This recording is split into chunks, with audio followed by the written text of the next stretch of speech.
एक बहुत अमीर आदमी था। वह चाहता था कि उसके दान पुण्य का डंका बजता रहे। एक दिन मौका पाकर वह अमीर और आडंबरी व्यक्ति अपने दान पुण्य का अपने ही मुंह से बखान करने संत कबीर के पास आ पहुंचा। उसके मन में यह कपट था कि संत कबीर के पास कौन नहीं आता। यहाँ कबीर के माध्यम से सब जान जाएंगे कि वह कितना उदार दिल का है। कबीर उसकी बातें सुनते रहे। वह अपनी तारीफ में कसीदे काढ़ता रहा, बढ़ा चढ़ा कर बताता रहा कि इसे इतना आटा दिया, उसे इतना कपड़ा दिया, वगैरह वगैरह।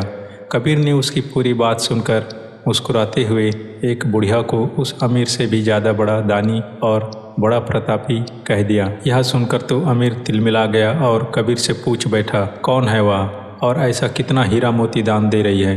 तब कबीर ने संकेत करके कहा कि वह देखो, वहाँ पड़ोस में एक बुढ़िया माई रहती है जो चल फिर भी नहीं सकती, पर अक्सर भजन गुनगुनाती रहती है। यह सुनकर अमीर और भी जल भुन गया और वह उस बुढ़िया की छिपकर जासूसी करने लगा। उसने देखा कि बुढ़िया की झोपड़ी के सामने एक पोखर है। पोखर में कुछ मछलियाँ थीं। बुढ़िया की उम्र इतनी ज़्यादा हो चुकी थी कि वह ठीक से उठ बैठ भी नहीं पाती, फिर भी उसके चेहरे पर आनंद और संतुष्टि के भाव रहते।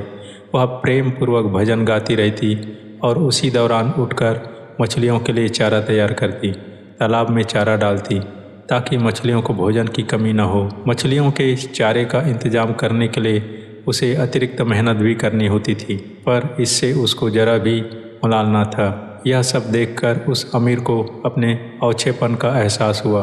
वह शर्म से पानी पानी हो गया। वह फिर संत के पास लौटा और अपने व्यवहार के लिए क्षमा मांगी। तब कबीर ने कहा कि यह उस वृद्ध महिला का स्वभाव है।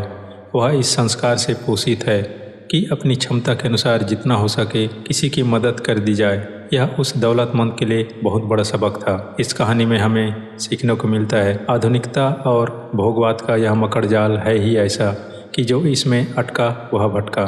यह माहौल की मजबूरी हो गई है कि हम सब ऐसी दिनचर्या को अपना बना चुके हैं जहाँ अपने सिवाय दूसरे किसी के बारे में कभी सोच ही नहीं पाते या फिर सोचना ही नहीं चाहते। पॉश सोसाइटी, आलीशान घर, मुलायम बिस्तर और तरह तरह की सुख सुविधाओं के बीच रहकर भी जाने क्यों हमें चैन की नींद नहीं आती। इसलिए जो लोग बिना भेदभाव से जीवन को जीना चाहते हैं उनके चेहरे पर हमेशा नूर होता है। बेकार का अहंकार नहीं पालना चाहिए। बड़प्पन ऐसे ही हासिल नहीं होता।